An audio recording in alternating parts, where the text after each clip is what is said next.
ভারী বর্ষণ আর পাহাড়ি ঢলে কৃষি, মৎস্য ও অবকাঠামোর পাশাপাশি বড় ধরনের ধাক্কা লেগেছে পাহাড়ের পর্যটন খাতে। সড়ক যোগাযোগ বিচ্ছিন্ন হয়ে বাতিল হয়েছিল শত শত বুকিং। ফলে লোকসানের মুখে পর্যটন সংশ্লিষ্ট ব্যবসায়ীরা। দুর্যোগের ক্ষতি কাটিয়ে উঠতে সরকারি প্রণোদনার দাবি তাদের। আরো জানাতে খাগড়াছড়ি থেকে আছেন সহকর্মী সমীর মল্লিক। সমীর, পর্যটন খাতের ক্ষতি কাটিয়ে উঠতে সরকার থেকে কোনো সহায়তা প্রদানের কথা বলা হয়েছে কিনা জানাবেন আমাদেরকে।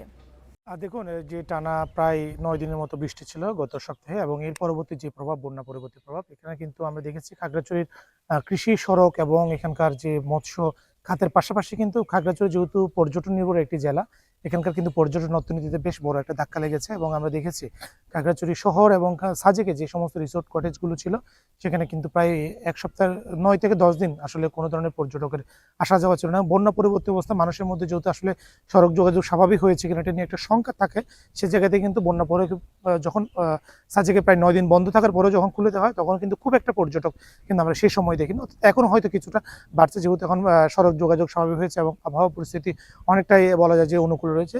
তবে ব্যবসায়ীদের পক্ষ থেকে যে দাবিটা করা হয়েছে, আসলে তারা যে পরিমাণ একটা একটা আকস্মিক এই যে প্রাকৃতিক দুর্যোগের কারণে যে ক্ষয়ক্ষতির শিকার হয়েছে এবং তাদের অনেকগুলো বুকিং বাতিল হয়েছে, এবং অনেক ধরনের আসলে পর্যটন বুকিংগুলো করা হলে অনেক ধরনের আয়োজন কিন্তু ব্যবসায়ীদের পক্ষ থেকে থাকে।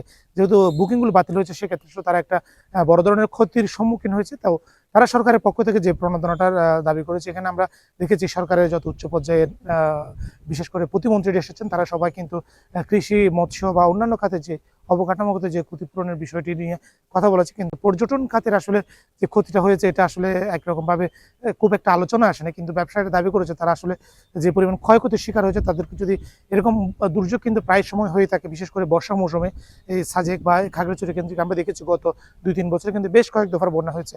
সামনে যদি এরকম আসলে যদি বড় ধরনের কোনো প্রাকৃতিক দুর্যোগ হয়, সেক্ষেত্রে পর্যটনের উপর একটা আঘাত কিন্তু আসে।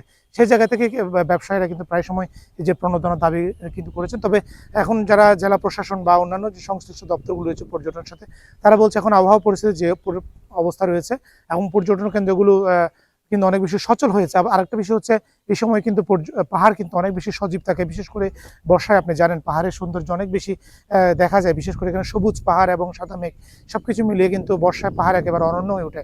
তবে যারা পর্যটন সংশ্লিষ্ট রয়েছে, তারা আশা করছে সামনে যে এই যে বর্ষার যে সৌন্দর্য, সেটা দেখার জন্য কিন্তু পাহাড়ের প্রচুর পরিমাণ যদি পর্যটক আসে, সেক্ষেত্রে তাদের যে লোকসান হয়েছে বিগত সময়গুলোতে, সেটা অনেকটাই তারা পুষিয়ে উঠতে পারবে।